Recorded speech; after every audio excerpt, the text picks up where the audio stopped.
Nessuno strappo nel governo, la riforma si farà in tempi brevi, anzi brevissimi.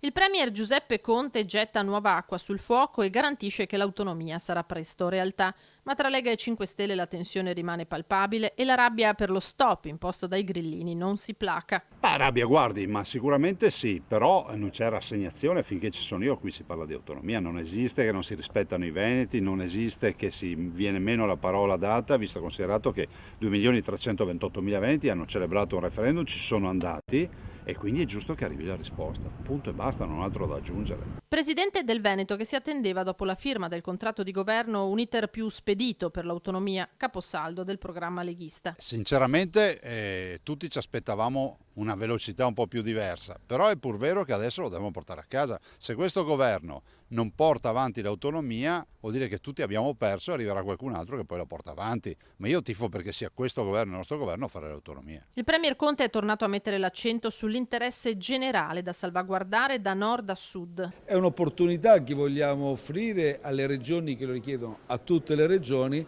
ma in un quadro di sostenibilità, compatibilità con gli interessi che rimangono nazionali, lo vorrei sottolineare. Inutile mettere sempre davanti la carota degli interessi nazionali, perché nessuno lede gli interessi nazionali e l'unità nazionale con questo progetto. Piuttosto mi aspetterei qualcuno che dice: ma com'è possibile che in alcune regioni del sud ho i cittadini che sono obbligati a fare le valigie e andare a curarsi fuori regione, andare in viaggio per curarsi? A lei sembra normale che bisogna andare in treno, in pullman, in macchina, in aereo fuori regione per curarsi? Se accadesse in Veneto io non esisterei neanche più.